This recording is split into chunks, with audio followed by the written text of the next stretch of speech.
پول کم خطی بیزنس ترادیسیونی بیزنس وای کردن خینای. من مثال شما به موضوع $2000 داشته باشید کافه کشودن نمیتوید یا $5000 داشته باشید رستوران کشودن نمیتوید یا که چی گم $5000 خطی رفته ممکن که استоматология کشودن نتوید یا که کابینت اوزی کشودن نتوید. برای همون پول کم خطی اول شما پول کم خطی سه تا چیز است برای پول کم کار فرمیدن. یکم همین پول کم داشته باشید یکم ماینی سرتون به اینوستیسیون کنید. چرا که بهترین درآمد میتید علم. پول کم یکم ماینی سر به اینوستیسیون کردن در کار. علم به اینوستیسیون کنید. $200 $300 $500 $1000 اول ماینی سرتون به اینوستیسیون کنید. پول کم. پول جمع کردن گرید و ماینی سرتون به اینوستیسیون کردن گرید. پول جمع کردن گرید و با ماینی سرتون به اینوستیسیون کنید. وقتی که شما یک چند مرتبه وقت و پول اینوستیسیون کردید ماینی سرتون با نقشه شما دیگر میشه، دوربین میشوید. شما میتونید که بعد دیگر ریسورس های حیاتتون بودگی بینید، دیدن توانید.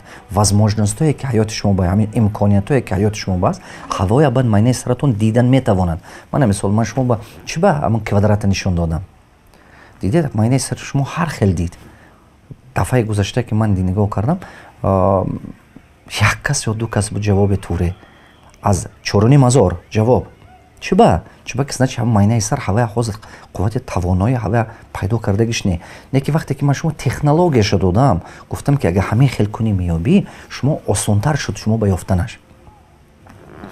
وای کوادرات شما با همچون یک درس نمونوی های مثلا درس نمونوی های که در اصل معنی سر شما اگر که مهنت کند و عذاب کشد میابد. در اصل همون است که شما باید که اصل کار یاد گیرید، اصل کار دیدن بینید که نگاه کنید. سه تا چی میتید برای شما من این کوادرات؟ یکم یک چند واریانت کار یافتن حیات با یک چند واریانت کار یافتن این به حد ضرور است.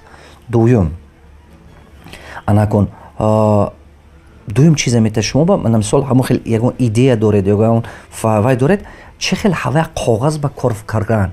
مثلا اول وقتی که من گفتم که کاغذ با کار کردن از سر کنید یاد میگیرید میابید 30 تا کوادرات. وقتی که کاغذ با کردن یاد گیرید 20% یافتید، زیاد از 50% یافتید. چرا که کاغذ با کار کردن یاد گرفتید. گپ هوایی نکنید، فکرتون هوایی ندارید. تا کاغذ با نکشید یگون وقت یگون ایده با باور نکنید.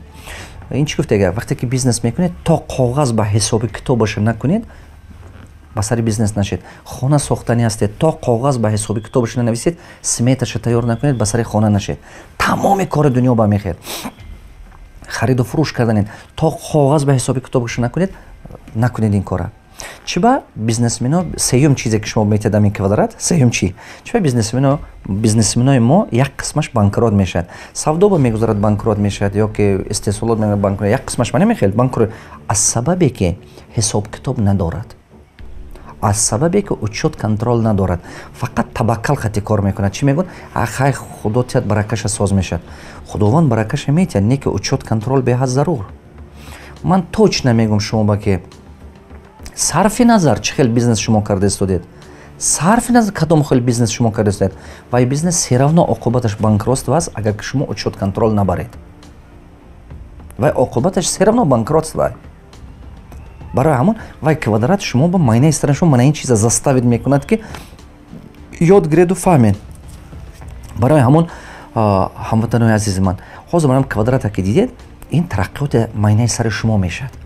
من برای همون تجربه خواستم که بینم که فکرانتون کدام اوروین به برومدگی است. اوجه کن مثلا لازم من که یک تا بیزنس اگم که گرید من این خیل مرغ پروری کنید یا که گرید فرما کشید یا که گرید مغازین خوراک کشید.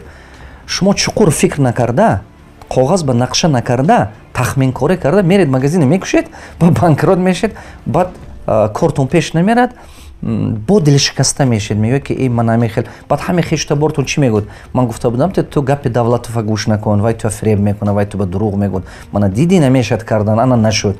بعد همه آدمایی که همین گردیدیم با خنده آورن همونو با شما مزاق کرده با خنده کرده با حالتون میگرد با قرضدار شده میگردید. برای همون قدر برای که شما بانکرات نشید وظیفه استاد چیه؟ شاگرد از خطای نگاه داشتن. وظیفه اساسی من این که خطای شما کمتر شود و من همین تجربه که من 22 سال بگرفتم همین خودتون طاقه اگر که مثال 10 سال با کار کرده موفق شوید همین تجربه ما گرفته علم ما گرفته 5 سال بشوید. مقصد من اینه. نکن. یکم پول کم با پول کم فقط علم بمانید. همه درآمد زیاد میتید علم برای پول کم علم بمانید. دوم وقتی که پولتون من این استریت نشد از $10,000 زیاد شد. برای همون مقصد گذارید که کلوب $10,000. من حیاتم به میخیل کردگی. من مقصد گذاشتگی که $10,000 نکپید میکنم. همه کار قین کپیتال ساختن $10,000. من نگفتم که شما خانه فروشید این پولا گرید. من نگفتم که شما قرض گرید این پولا. من نگفتم که شما کردیت گرید این پولا. من نگفتم که ماشین تون فروشید $10,000 میشد. نه. این من کار کرده $10,000 جمع کردن همه مشکل ترین برای ماینه سر شما انامینه. همه یک اتاپ، یک پریود، یک وقت عذاب میکشیدگی و شما از درون دیگر میکردگی انا همین اتاپای، همین وقت، همین مهلتی که شما $10,000 جمع کردن میتونید. چرا که وقتی که شما $10,000 جمع کردید، چرا که از درآمد کم داشته باشید دیگه $10,000 جمع کردن به حد مشکلی. شما درون دیگه شدنتون در کار. شما با دائما و حواس است که لباس خرم، حواس است که تلفن خرم، حواس است که توی کنم، حواس است که ماشین گیرم. شما خودداری کردنتون در کار که کپیتال سازید. انا همین مدت به شما از درون تربیت مییابید. فهمیش شما دیگه میشد. انا همین به حد ضرور. $10,000 جمع کردن که تو استید نومش نویسید کلوب $10,000. کلوب $10,000. ما همین خیلی کردگی. سراغ مونید. مثلا این خیلی نویسید. انشالله گویم یکم январи 2021 با $10,000 جمع میکنم. مثال یا که انشالله ایونی 2021 با من $10,000 جمع میکنم. انشالله سنتیابری مثال 2021 با من $10,000 جمع میکنم. شما همین کاغذ با نویسید. با تکرار میکنم که اول خداوند چیز ساختگی قلمه. بعد با سبب قلم نقشه کشیدگی تمام دنیا. قرآن با میخیل نوشتگی که قلم اول ساختگی.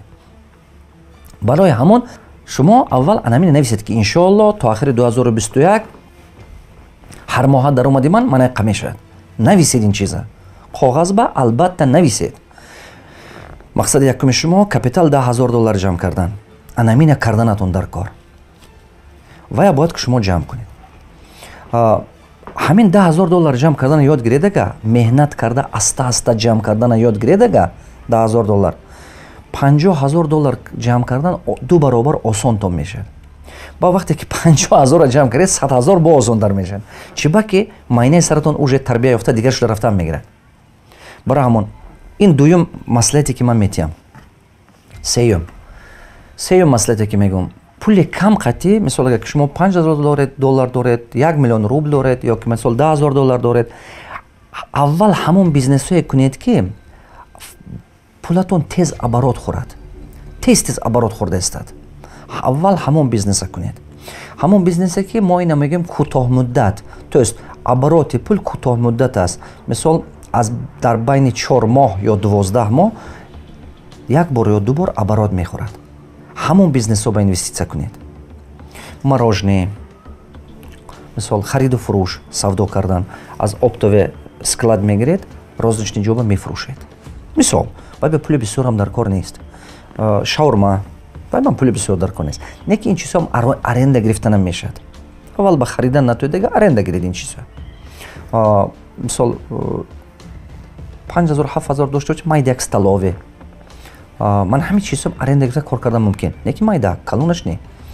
چی با همون چیزی با که من مثال ستالوه چی با وگرنه. سهار $200 اینوستیسیا میکنید سرمان بگاهی $300 میگیرید. سهار $200 اینوستیسیا میکنید خوراک میبرید چی بگاهی میگیرید و تیز ابرات میخورد. دیدید؟